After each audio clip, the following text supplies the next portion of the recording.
Thank you, Commissioner. Thank you, Governor. Good afternoon, everyone. Thank you for being with us this afternoon for this important conversation. We have kept our eyes on the prize together. As I usually do, I'll start with a quick overview of what we're seeing from a data standpoint. We have 54 new cases to report today. Our number of new cases has ranged from the 20s to the 80s for the last few days. We still need to remain focused. We still need to remain vigilant. But the numbers we are seeing now are encouraging that when we do put in that focus and that vigilance, we can see the outcomes that we need to see in order to get us going for school and to keep our economy going strong. What we are seeing in terms of encouraging numbers is true statewide, and particularly true in some of our communities that have been harder hit. They have worked even more to be even more effective at keeping the case numbers down. For example, the rate of cases in Central Falls per 100,000 people in the last week has fallen to just 31. This is well below the Central Falls numbers in previous weeks and last week where we said it was closer to 115. Similarly, Providence also dropped to 91 cases last week per 100,000 people, down from 100 or just over that. As we said, we are going to reassess the situation for schools in Providence and Central Falls in a month. But it's so important for everyone to see that when we commit to the partnership that we have done with the state, city leaders, health equity zones, members of the communities, and all other entities, we can work effectively to prevent the spread of COVID-19 across the entire state. That's a critical outcome to be aware of and really builds on what I talked about last week. Each community is all part of our one state in Rhode Island. And the numbers of cases that we're seeing in one area is not significantly different from where we are in the other areas. And we look forward to working with Central Falls and Providence and helping to ensure that as they get started slowly with partial return, by the time we reassess with them, they will also be able to go full in person the way all of the other states are doing because they've earned it and have worked hard to get the numbers together as we've all put in our investments together as a state to do. In terms of hospitalizations, there are currently 82 people in the hospital with COVID-19. Sadly, we also have 3 new fatalities to report today. All 3 of these people were in their 80s. Our sympathies and our prayers are with the families of these Rhode Islanders.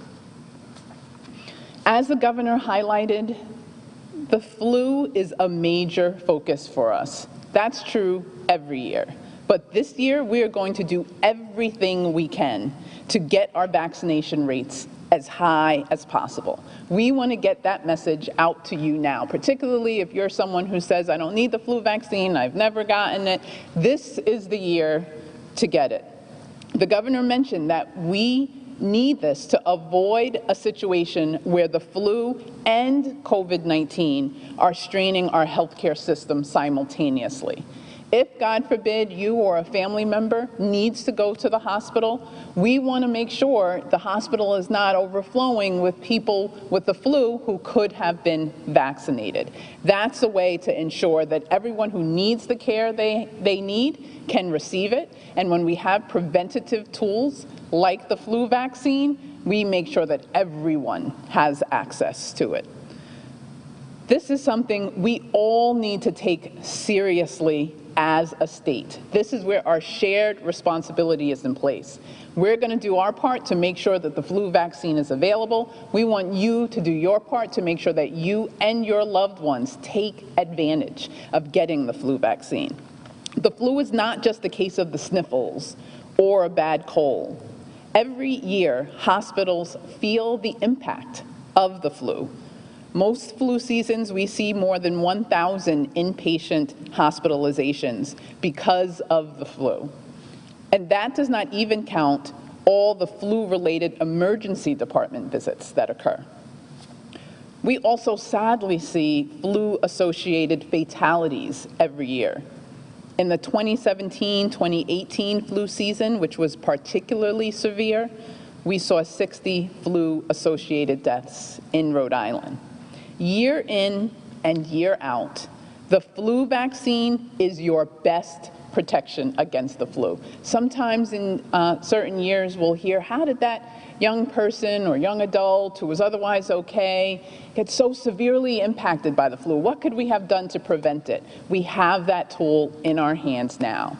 And I want you to hear what the governor was saying, what we all believe. Please go get that flu vaccine. It decreases the chances that you will have to deal with the more serious health consequences of the flu. And it protects the other people in your life. This is a key point. Just like wearing a mask and washing your hands regularly, getting a flu shot is one of the most powerful things you can do to keep the people that you love around you safe. This is especially true if there's a young child or older adult in your life. If there's someone in your life who is pregnant, or if there's someone in your life who has underlying health issues like heart disease or diabetes, you getting the flu shot helps protect from you giving it to that individual, even if they get the flu shot. In addition to the flu, we are going to have to be mindful of another important component as we go into this respiratory season, and that's allergies. Allergy symptoms can include sneezing, runny or stuffy nose, itchy or watery eyes, or post-nasal drip. Unfortunately, some of these symptoms actually overlap with COVID-19.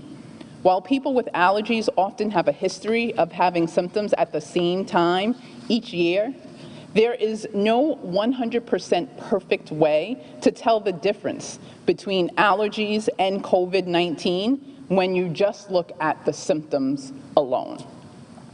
Because our goal is to keep COVID-19 out of schools, we are going to have to approach this differently this year and be a little bit more structured and regimented in our approach. That means when someone starts with new symptoms, even if they have a history of allergies, we're going to have to follow our COVID-19 protocols. The good news is we as a state have a strong infrastructure in place for schools to support families through that process. As the governor said, we'll be able to run more than 5,000 tests a day, and we have a system of getting everyone both rapid same-day results and results from a more definitive PCR test within roughly 48 hours. If the test is negative and the symptoms are consistent with allergies or asthma, everyone will be able to feel more confident that COVID-19 is not a concern. The person can return to school once their symptoms have resolved. If they've had a fever, that means that has to have gone away, and the symptoms have to have improved or be under control for at least 24 hours. We're all going to have to continue doing a lot of adjusting this year. Parents are going to need to be ready for their kids to be home from school sick this year, perhaps more often than in previous years. The other change, though, that's helpful is when they're home, you have distance learning that's available that wasn't available in previous years to the same extent. And parents are going to have to be ready for their kids to stay out of school for longer if they need to for their symptoms to fully improve. Another important message is for people with allergies or asthma and for parents of kids with allergies or asthma is it's going to be very important to be diligent about taking your medications to control your symptoms for allergies or asthma. So if you haven't yet get the appointment with your primary care provider and make sure you have the medications that you need to help keep those symptoms under control. Okay, before opening things up for questions, I'll just give a quick overview of what we've been seeing in terms of case investigations, the way I want to continue to do each week, so you understand in real time what types of cases we're seeing. Between August 26th and September 1st, the Rhode Island Department of Health received 503 COVID-19 positive lab results. And as I've said here almost every week for the past few months, social gatherings where people's guards are down, masks are not being worn, people are not distancing, social gatherings continue to be an issue.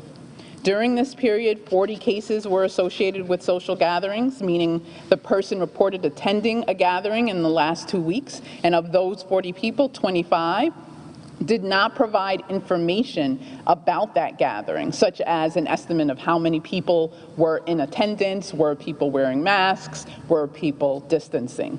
It's important to share that case investigation and contact tracing are two of the best tools that we have right now to slow or stop the spread of this virus. And I want to give kudos to the team led by Christine Campagna and so many others who are working so hard to make sure that case investigation and contact tracing has a quick turnaround time and we're able to really leverage that tool effectively here in Rhode Island. We need you to do your part. We will only use the information that you provide to us with case investigation and contact tracing to help you and to keep you and the people around you safe. That's the main focus of asking you for that information. Help protect the people around you by working with us so that we can help make sure that you're safe and they're safe. Something else that we continue to see is cases associated with work settings. Of the new cases identified between August 26th and September 1st, 178 of these people were employed. 94 of those people, or 53% of them, worked at least one day with symptoms of COVID-19. When we look at work-associated cases, one of the things we ask is, have you been carpooling with a group of others to work? Of the people who reported carpooling, almost all the contacts they reported carpooling with have also tested positive for COVID-19. If you are going to be carpooling to work, keep your masks up and keep your windows down. If you are experiencing symptoms, you need to stay home from work. That is a critical message we have been saying since day one. 53% of people are still going to work with symptoms based on just the numbers that I have shared. If you are unsure of what support or time off you have access to, if you are sick and need to stay home, please reach out to us for help. We are here to help you so you don't have to go through that alone. The Rhode Island Department of Health and the Rhode Island Department of Labor and Training has resources to be able to support you. Staying home when you are sick is one of the most important things we are asking you to do. It's great news that the Crush COVID app is going to make it even easier for people to know when they have to stay home. Whether it involves school, work, or seeing family and friends, if you have symptoms, please stay home. This is more critical now than ever.